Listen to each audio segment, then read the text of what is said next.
Woodland Wars by Billy Collins, age 9.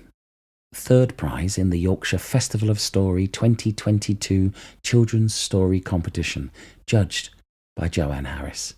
Read by Gav Cross. When I was 4, I started school and made some friends called Frisbo, James and Adam. Now, 9 years later, we are still best friends, and we like to hang out in the woodland next to my house. In there, we have a spacious den made from the finest willow which we discovered lying on the mossy ground of the wood. This morning, I decided to explore the woods before going to school. I stepped outside, the warm summer air greeting my face. Entering the woods, I heard a long, lingering sss, but that did not stop me from carrying on, as the sounds of the wood do not scare me. In the early morning light, a large, long and beautifully patterned snake suddenly sprang out of the bushes onto the pathway in front of me. It was clearly panicking. Jammed on its head was a plastic bottle. I grabbed my penknife and cut the poor snake free. Right there and then, I made a promise to myself that I would do whatever I could to protect the woodland and its inhabitants from litter. Looking at my watch, I noticed it was already 8:30. It was 30 minutes until school started. My legs started to walk, then run, then sprint. As I hurtled through the school gates, I heard the bell ring. Phew, I said to myself.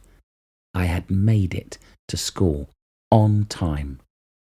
I waited for what felt like hours to tell my friends about what I had seen. "That's atrocious.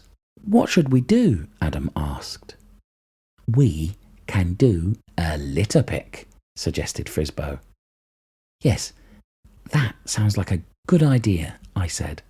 At the end of the day, I went to the woods with James, Adam and Frisbo. We immediately saw a plastic bag on the wet and muddy woodland path, so we picked it up and put it in a bin bag. But the plastic just kept coming. Within 10 minutes, the bag was nearly full.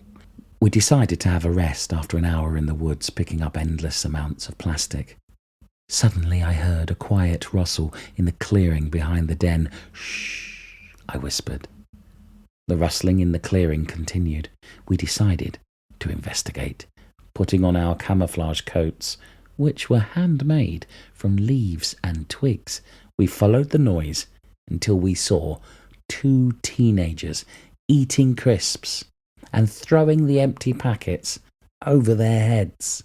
Shocked, we went back to the den where we found the poor snake shivering in a pile of leaves. "It must be lost," James said sorrowfully. We looked around for a place to put the snake.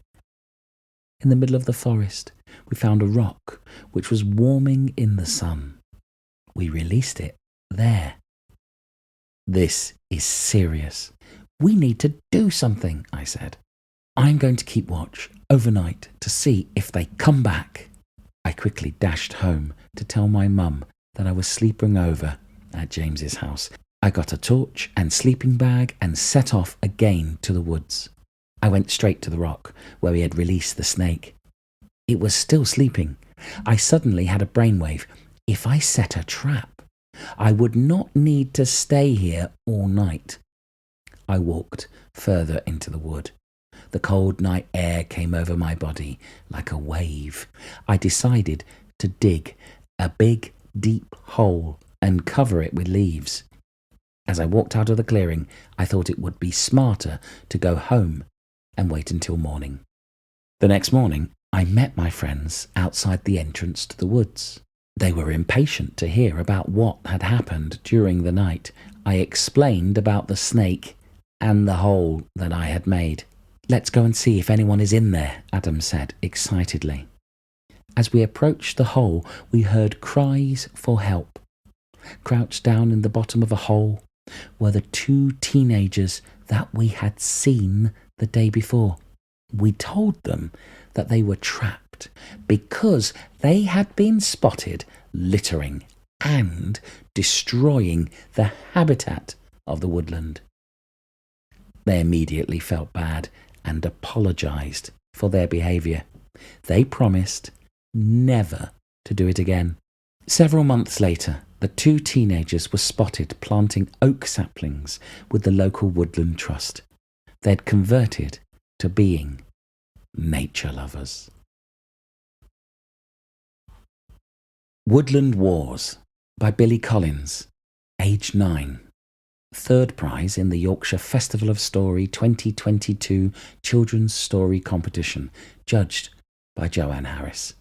Read by Gav Cross.